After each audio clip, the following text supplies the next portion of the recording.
Sœurs et frères en Christ, bienvenue à vous en ce dimanche matin. On se retrouve à Bitche et je suis heureuse d'être venue jusqu'à vous depuis Mittesheim, depuis la contrée lointaine, pour ensemble partager la parole de notre Seigneur en ce dimanche.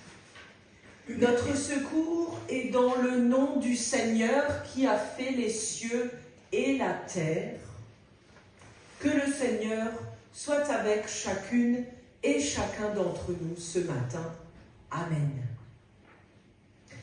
Voici la parole qu'il nous est proposé de partager pour toute cette semaine qui s'ouvre à nous et pour ce dimanche particulièrement qui porte le nom d'Okuli.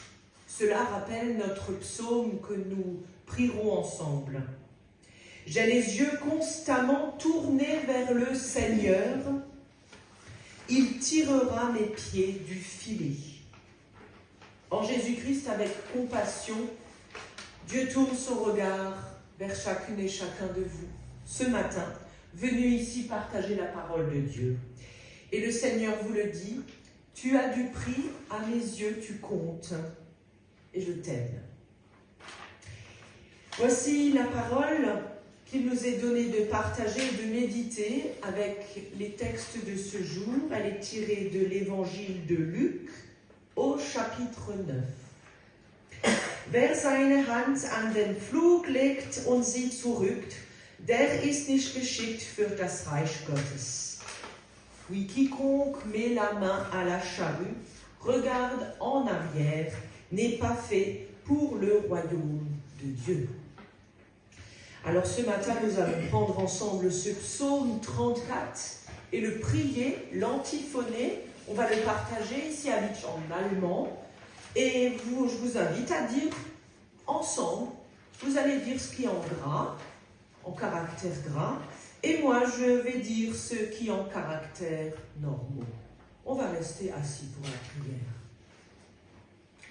Die Augen des Herrn merken auf die Gerechten und seine Ohren auf ihr Schreien.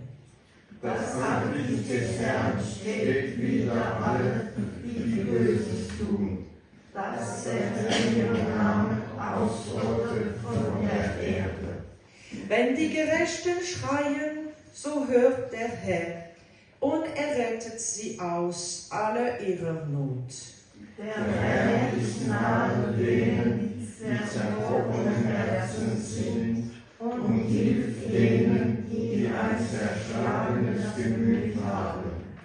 Der Gerechte muss viel leiden, aber aus alledem hilft ihm der Herr. Er bewahrt ihm alle seine Gemeinen, dass nicht eines von ihnen zerbrochen wird. Den Frevler wird das Unglück töten, und die den Gerechten hassen, fallen in Schuld. Der Herr erlöst das Leben seiner Knechte, und alle, die auf ihn trauen, werden frei von Schuld. Sœurs et frères en Christ, ce matin, nous voulons nous tourner dans la prière par ce premier chant aussi. Ce chant qui s'intitule « Walte, walte, nah und fern ». Il est assez connu dans nos deux langues, dans le Egeo numéro 584, puisque nous sommes en plus et simultanément en lien avec toutes celles et ceux qui suivent ce culte à Bitche par Internet. Et ils sont nombreux, on les salue ce matin avec nous. On chante ensemble ces trois strophes. Merci Camille.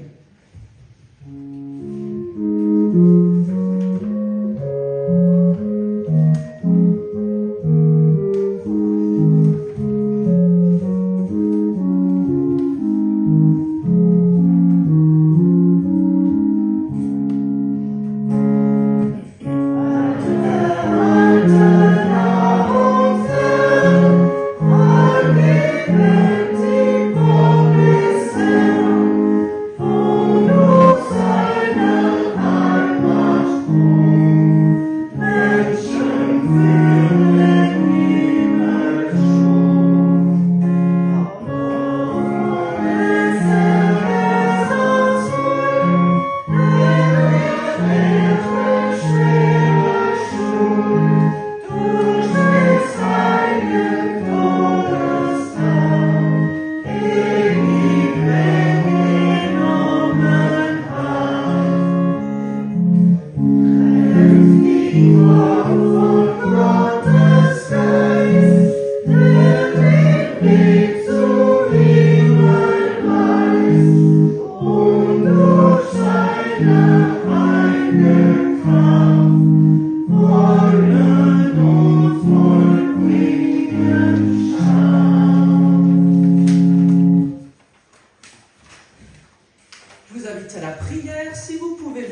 Seigneur, ce matin, devant toi,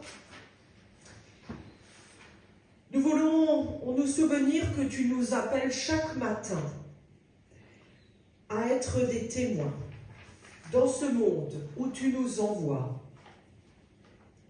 Mais voilà, Seigneur, chaque matin, nous voulons et préférons nous conformer au modèle de notre société et oublions de te prier souvent.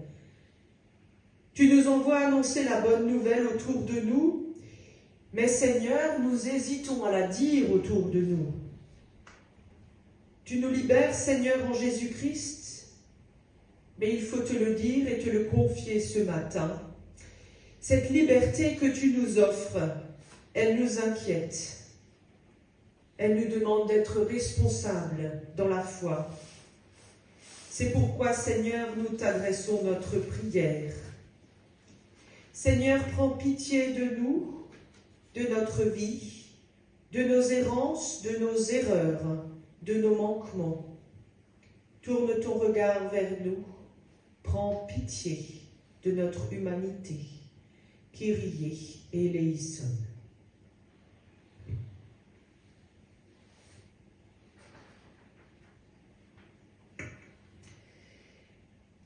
So spricht der Herr, mir hast du Arbeit gemacht mit deinen Sünden und du hast mir Mühe gemacht mit deinen Missetaten. Ich tilge deine Sünden um meinetwillen und gedenken deiner Übertretungen nicht. Das ist la Sprache von Jesaja. Oui, le Seigneur vous pardonne. Il vous aime comme vous êtes. Tu as du prix à mes yeux, dit le Seigneur. Tu comptes. Je t'aime d'un amour éternel. Que la grâce de notre Seigneur soit en vous, sur vous. Amen. Relevons la tête, sœurs et frères en Christ, et chantons ensemble le cantique suivant. Nun danket alle Gott mit Herzen. Les 3 strophes, je vous invite à reprendre place tranquillement.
Je vous propose que nous prions ensemble le Seigneur tout d'abord pour que nous entendions vraiment les choses.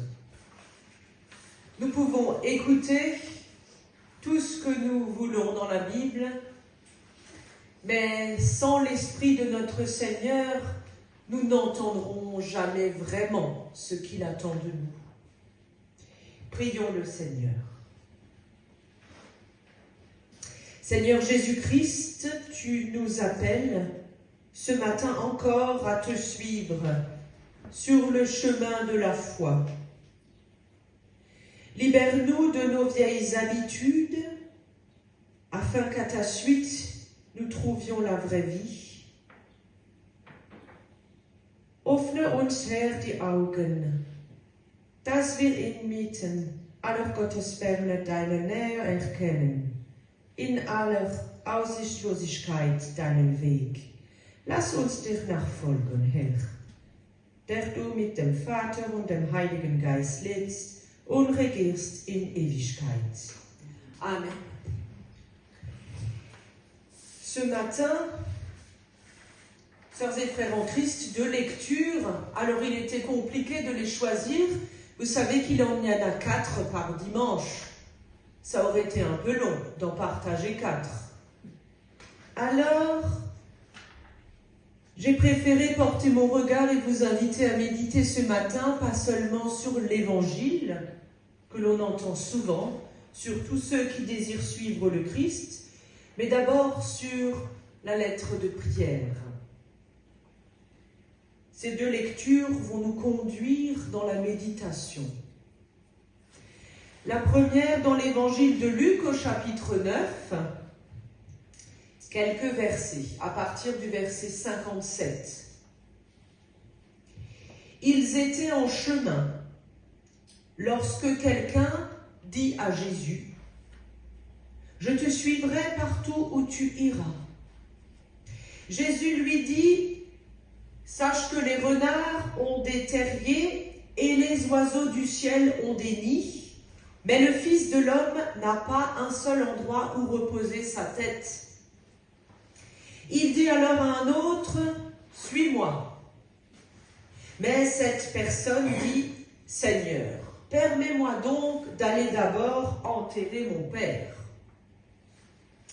Jésus lui répondit, « Laisse les morts enterrer les morts, et toi, va annoncer le règne de Dieu. »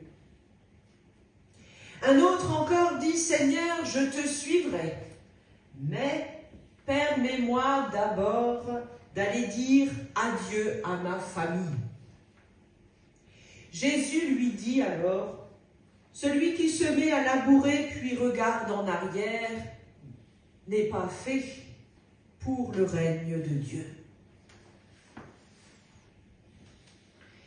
Et dans la première lettre de Pierre, tout à la fin dans la Bible, premier chapitre, à partir du verset 18, il est question là d'espérance, d'amour, mais d'amour les uns pour les autres.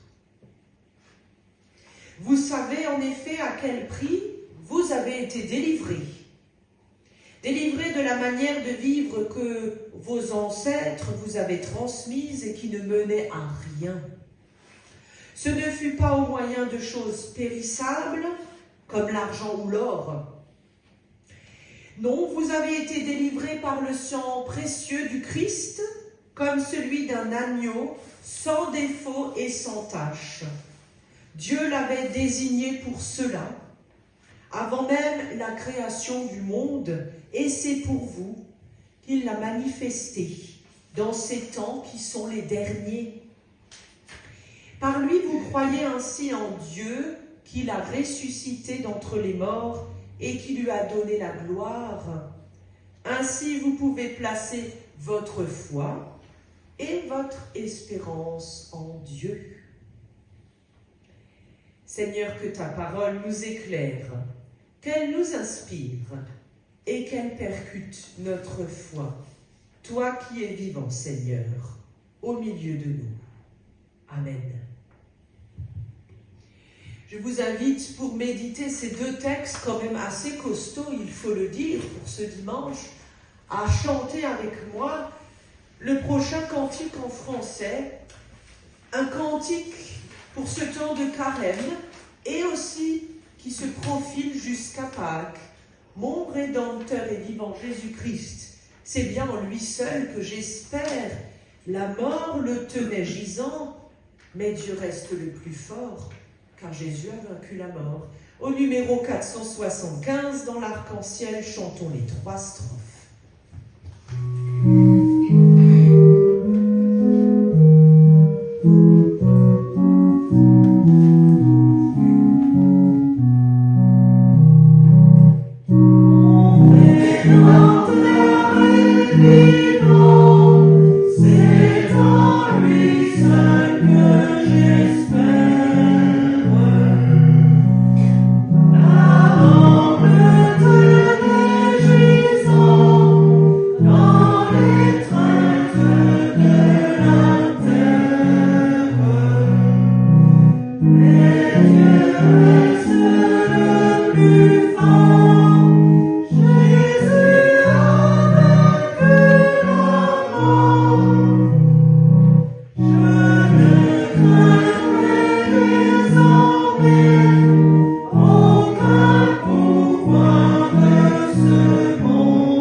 Sœurs et frères en Christ, je pense que l'évangile de ce dimanche, vous l'avez déjà entendu à maintes reprises. L'histoire des renards qui ont des terriers pour se loger et que le Seigneur n'a pas un seul même endroit pour poser sa tête.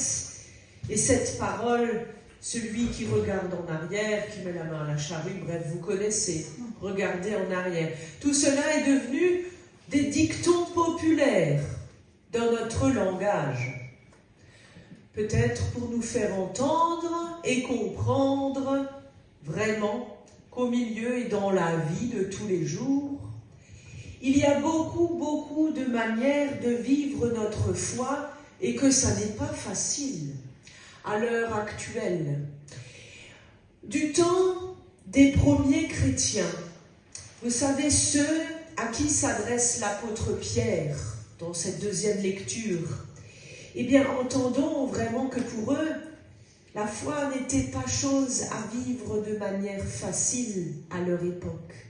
Premiers chrétiens, cela veut dire aussi en écho, persécution. Petits groupes, très petites communautés. Bref, ils ont entendu la bonne nouvelle du Christ ressuscité et ils y ont cru. La lumière de Pâques a changé leur vie. Mais le monde dans lequel ces premiers chrétiens, le monde dans lequel ils vivaient, était rude et ce monde, lui, n'avait pas changé à la lumière de Pâques. Alors, un peu comme aujourd'hui, là où nous sommes ce matin à Beach, nous pourrions dire un peu la même chose. Et maintenant, comment continuer à croire encore aujourd'hui à tout cela ? Souvenons-nous que ces premiers chrétiens étaient déjà eux-mêmes confrontés à des problèmes de société, des problèmes qui paraissaient aussi très nouveaux. on va le dire, ils n'étaient pas très bien accueillis parmi les gens qui n'étaient pas chrétiens. On était hostile à leur égard. Sans pour autant être débarrassé de problèmes anciens, vous le savez bien, si je vous dis avoir la foi n'empêche pas de devoir gagner sa vie, il fallait aussi bosser, travailler tous les jours, vivre avec les autres, lutter contre ses propres défauts, sachant que peut-être celui avec qui l'on travaille à côté de soi n'a pas la même foi. Et pour l'époque, et peut-être un peu comme aujourd'hui, ça redevient un peu pareil, non? Être chrétien, des fois, c'est être un peu un extraterrestre dans notre société, un ovni. Comment faire face à cette manière dont les autres nous perçoivent et comment nous-mêmes garder confiance au milieu du monde dont nous avons souvent l'impression qu'il ne tourne plus très rond? Voyez, les chrétiens de tout temps, de tout siècle, ont été confrontés aux mêmes soucis que nous aujourd'hui. Pour répondre à ces questions, eh bien, Pierre a écrit aux chrétiens de son temps. C'était sa manière à lui d'envoyer un mail, on va dire, et de leur répondre le plus rapidement possible, et peut-être aussi de poser des mots justes. Sa réponse nous concerne aussi, car la même question nous est posée. Qu'est-ce que ça change pour moi de croire en Jésus-Christ dans ma vie? Qu'est-ce que ça change? Qu'est-ce que ça change pour ma vie présente de tous les jours, dans ma réalité quotidienne, quand je vais rentrer à la maison tout à l'heure, préparer le repas pour la famille, ou quand je vais peut-être accueillir du monde, des invités, ou quand je vais peut-être poser les pieds sous la table au restaurant? Devant les grands problèmes de notre monde, mon Dieu Seigneur, il y en a tellement en ce moment. Pas besoin qu'on fasse la liste ensemble ce matin. Choisissez le problème du monde que vous avez en tête, tout de suite là. Je suis sûre qu'à nous tous ici réunis, nous en avons que des sujets différents et multiples. Et pour l'instant, impossible à résoudre, pensons-nous. Alors si nous n'avons aucune réponse à nos questions, on peut se demander comment vivre notre foi avec les autres, si c'est dur. La foi chrétienne, ne peut intéresser personne autour de nous. Elle peut être pour beaucoup des gens un supplément de religion, vous savez, qui s'ajoute à tout le reste, un petit peu comme une pièce d'1 € qu'on sort de la poche et qu'on va mettre dans un distributeur et qui va alimenter. Beaucoup pensent cela. J'ose croire que vous non. Mais voyez-vous, elle peut nous apporter aussi du nouveau, quelque chose de différent, quelque chose d'éclairant, quelque chose de stimulant.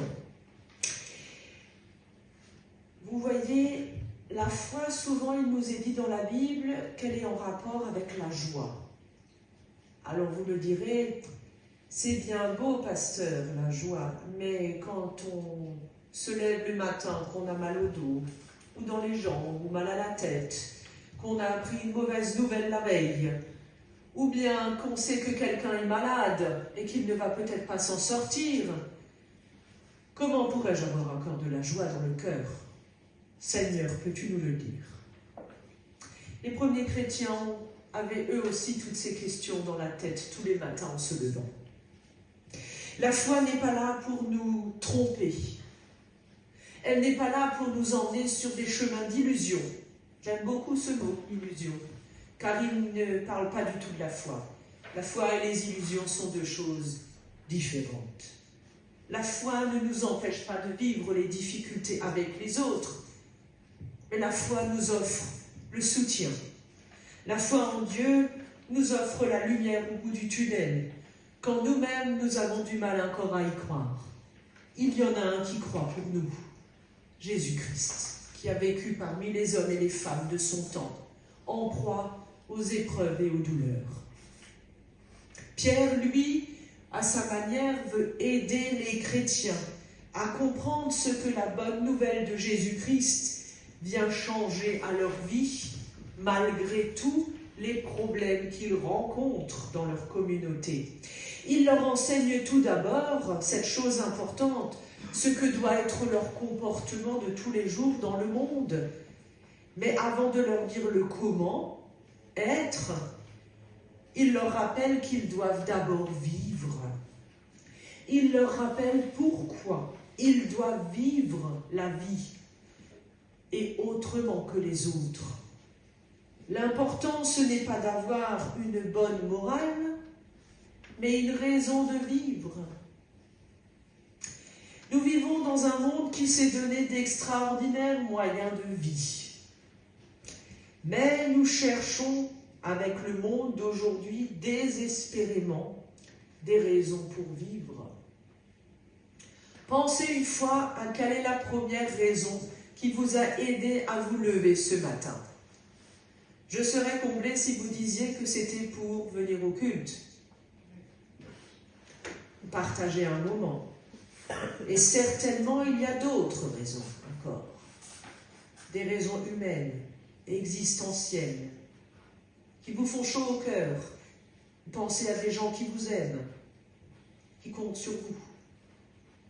La question du sens de la vie se pose partout et tout le temps, dès que nous respirons, sœurs et frères en Christ. Par exemple, en ouvrant les journaux télévisés ou la radio ce matin, si vous avez osé. Moi, je n'ai pas osé. Franchement, je vous le confie. J'avais envie de venir partager avec vous la bonne nouvelle de l'Évangile en n'ayant pas encore ces horribles images aux journaux télé de toutes ces horreurs qu'on voit. Mais oui, on constate au quotidien, sœurs et frères en Christ, que souvent nous n'aurions aucune raison, nous ne trouverions aucune raison de vivre, sinon que de consommer, ou que de nous abreuver d'images ou de choses dont nous n'avons pas besoin.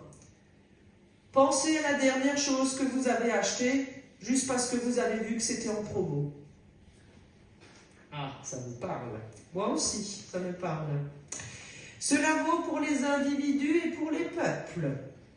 Pierre, lui, a eu la chance de ne pas connaître les soldes, mesdames, de ne pas connaître les promotions. Il a eu cette chance incroyable. On va rire. Et lui, en fait, il a eu la chance de pouvoir dire sur le papier, en écrivant au premier chrétien, qu'il voulait d'abord qu'ils soient heureux.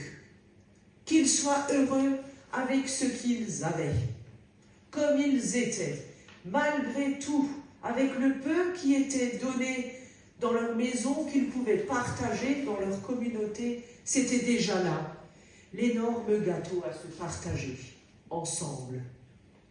Vous voyez, avec Dieu, il n'y a point de solde et point de promotion. Il n'y a point de réclame et d'article qui est bon à consommer. Même la parole de Dieu ne se consomme pas. Elle se vit au quotidien. Il s'est produit dans le monde une chose incroyable, a-t-il rappelé, Pierre, à ses premiers chrétiens, une chose qui vient tout changer en nous, donnant une nouvelle raison d'espérer. C'est que Christ est ressuscité et qu'il s'est donné innocemment. Il n'a pas demandé de contrepartie ou d'argent ou d'or. Il s'est donné. Souvenons-nous d'ailleurs que c'est à lui, au pied de la mangeoire à sa naissance, c'est devant lui qu'a été apporté l'or. On le considérait déjà à ce moment-là comme étant le plus précieux des trésors, l'être qu'il était et tout ce qu'il allait partager de sa vie. Nous ne sommes donc pas, sœurs et frères en Christ, nous condamnés à vivre dans l'asservissement. J'ai une bonne nouvelle à vous annoncer. Sœurs et frères en Christ, vous n'êtes pas esclaves de la société. Vous n'êtes pas esclaves de la consommation, ni des promotions, non. Même si les petits-enfants, en période de vacances, vous font croire le contraire. Vous voyez, dans le monde d'aujourd'hui, on dit que l'argent, le pouvoir, et trouver encore un autre exemple que vous connaissez bien. Moi, je pense au mensonge, à la lâcheté. Il y a peut-être d'autres exemples à la recherche de l'intérêt personnel, préjugés de race, de classe ou de religion. On dit souvent que toutes ces choses gagnent en ce moment. Alors certainement, elles gagnent sur beaucoup de terrains. Mais s'il y a bien un terrain sur lequel ces choses-là n'ont absolument jamais gagné, c'est sur Christ. C'est sur la parole de Dieu. S'il est bien un espace dans notre vie où nous pouvons retrouver de la liberté et du souffle nouveau, c'est bien dans la parole de Dieu et dans Jésus-Christ et dans sa résurrection. Elle ne s'achète pas, elle ne se monnaie pas, malgré tout l'or du monde. Voilà donc notre espérance. Pour beaucoup, elle paraît mince, elle paraît tellement dérisoire ou incroyable ou complètement folle. Peut-être cela vous est-il arrivé. Moi, ça m'arrive des fois qu'on me dise « Vous croyez encore en ce type? Vous croyez encore que c'est vrai ?» Oui. Parce que depuis tant de siècles, combien se sont mis à sa suite? Combien ont cru en lui? Combien ont besoin encore du Christ dans leur vie aujourd'hui? Et combien n'osent pas se l'avouer tous les jours? Ou combien, sans dire qu'ils ne vont pas à l'église, allument la télé et regardent le culte à la télé? Mais ils ne vont pas vous le dire. Ou qu'ils font leur prière le soir. Tant mieux pour eux. Vous voyez, pour aider les chrétiens que nous sommes à comprendre le sens de la vie encore aujourd'hui, parce que tous les jours on est amené à flancher, à ne pas être toujours assuré d'avoir la foi, on doute aussi. Et bien pour les premiers chrétiens de l'époque de Pierre, c'était pareil. Pour les aider à comprendre ce qu'ils peuvent trouver de nouveau chaque jour dans la foi, Pierre leur rappelle la découverte qu'ils font en croyant au Christ. C'est qu'ils sont des personnes libres. Et en ce mois de mars, mesdames, on peut aussi particulièrement se rappeler que le mois de mars, nous sommes invités à prier comme le 1er mars chaque année avec les femmes d'un autre pays. Cette année, c'était avec les femmes de Palestine lors de la journée mondiale de prière.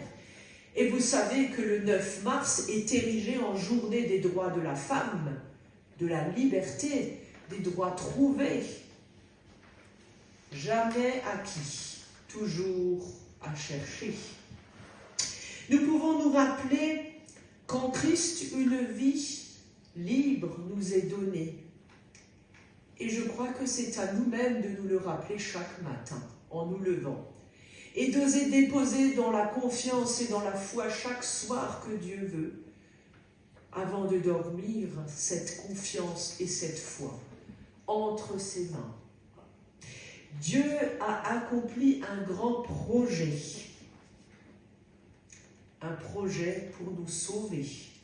Qui que nous soyons, où que nous soyons dans le monde, si nous croyons que la vie vaut la peine d'être vécue comme elle est, malgré tout, alors il y a encore de l'espoir au milieu des hommes et des femmes que nous sommes et au milieu des hommes et des femmes que nous fréquentons.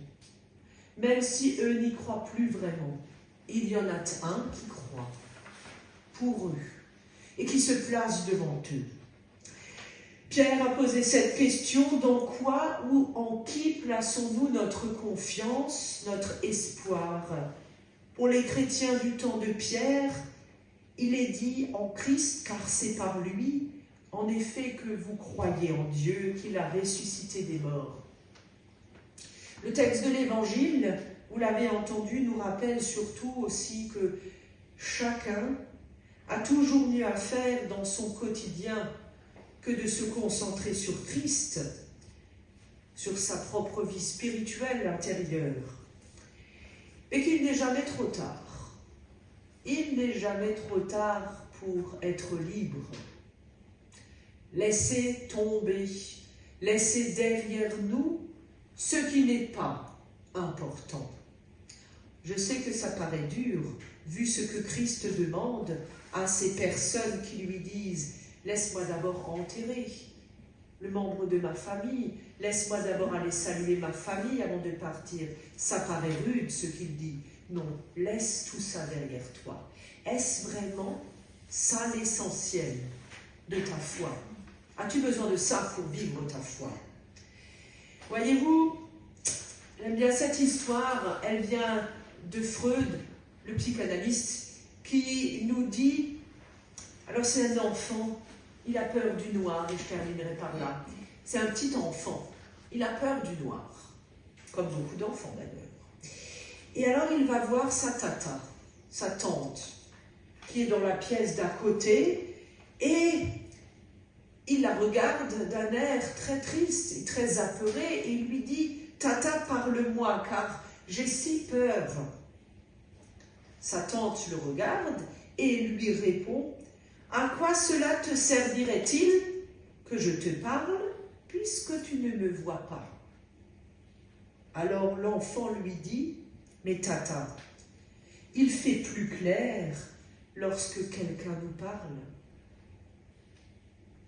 Sœurs et frères en Christ, et vous, avez-vous plutôt envie de ressusciter chaque jour dans votre vie ou de rester dans l'ombre de la mort de la vie? Il y a des coins sombres qui nous habitent, qui nous entourent ou qui peuvent nous assaillir, mais Christ nous invite à une vie nouvelle, où chaque jour nous pouvons trouver un coin de fenêtre éclairé grâce à lui.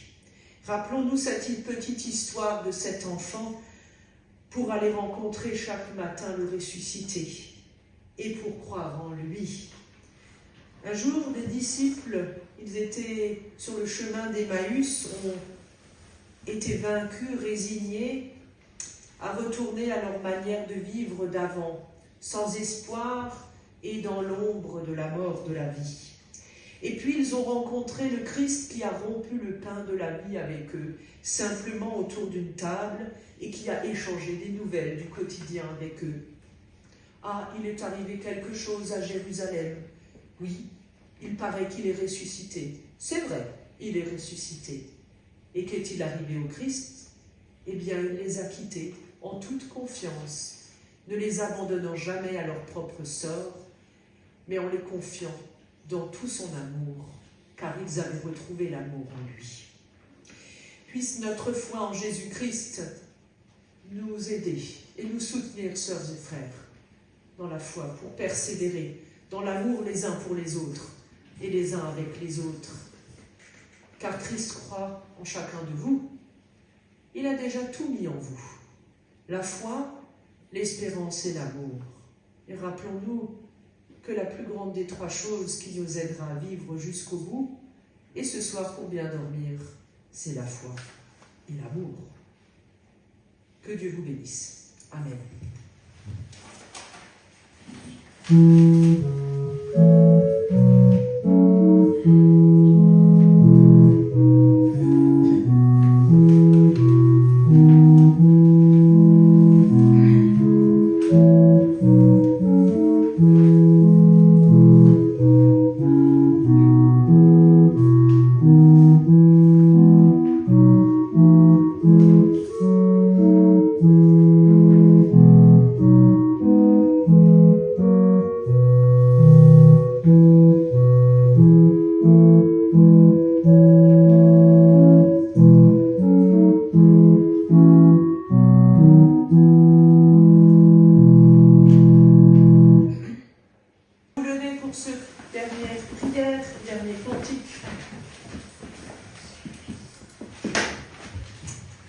Seigneur notre Dieu, notre Père, tu nous invites à croire en toi, à mettre notre confiance en toi, quels que soient les jours, les épreuves et les temps du quotidien.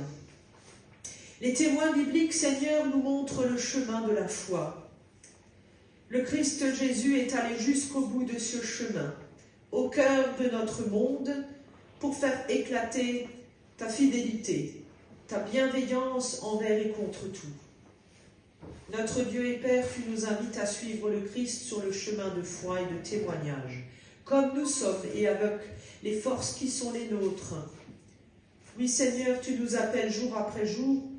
Tu connais nos faiblesses, nos hésitations, nos limites, nos questions, nos doutes. Renouvelle nos forces du jour et notre soif de toi, Seigneur. Tu demeures, Seigneur, pour beaucoup d'entre nous un grand questionnement, suite de réflexion et de pensée sur notre existence. Demeure ainsi et jamais d'abord une image toute faite. Viens irriguer la conscience et la bienveillance des hommes et des femmes, qu'ils continuent tous d'espérer en toi, là où ils sont dans leur vie, dans leur quotidien. Seigneur notre Dieu, notre Père, tu connais notre monde et tu l'aimes comme il est. Pourtant ce monde est défiguré, abîmé, ravagé par les êtres humains que nous sommes. Suscite au sein de ta création, Seigneur, des hommes et des femmes de paix. Notre Dieu, notre Père, redonne courage à celles et ceux qui cherchent dans les obscurités du monde des chemins de vie, des raisons d'espérer.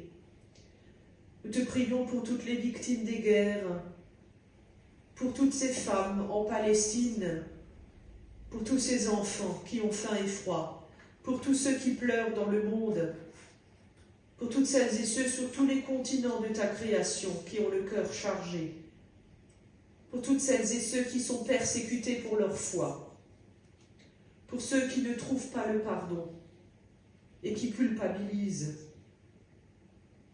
À tous, Seigneur, donne ta paix, celle qui vient de toi, et accorde-nous d'être auprès d'eux des témoins de ton amour. Dans le silence, Seigneur, nous voulons te confier humblement ce qu'il nous reste à te dire.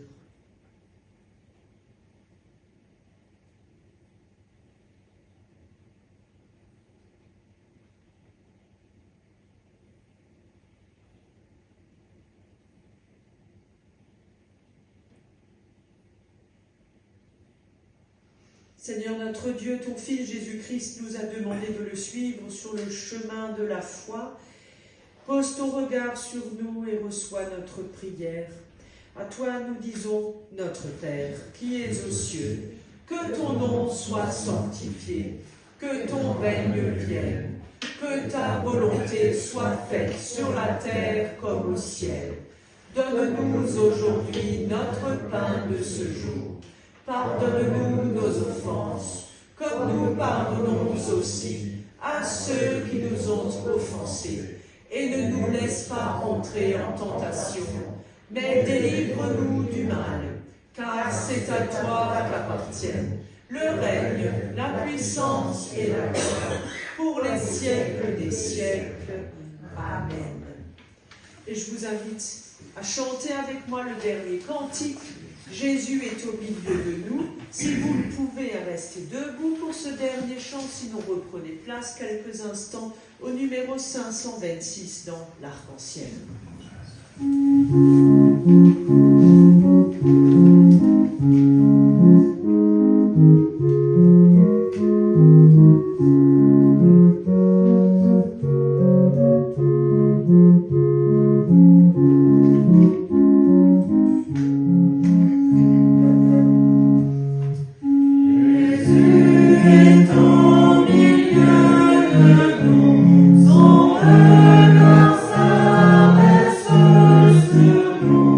Sa douce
à la charrue et regarde en arrière, n'est pas fait pour le royaume de Dieu. Mais encore, en Jésus-Christ, avec compassion, Dieu tourne son regard vers chacune et chacun de vous, et il vous le dit, tu as du prix à mes yeux, tu comptes et je t'aime. Que ces paroles vous accompagnent pour toute cette semaine qui s'ouvre à vous. Soyez bénis, soyez gardés par Dieu qui est Père, Fils et Esprit Saint.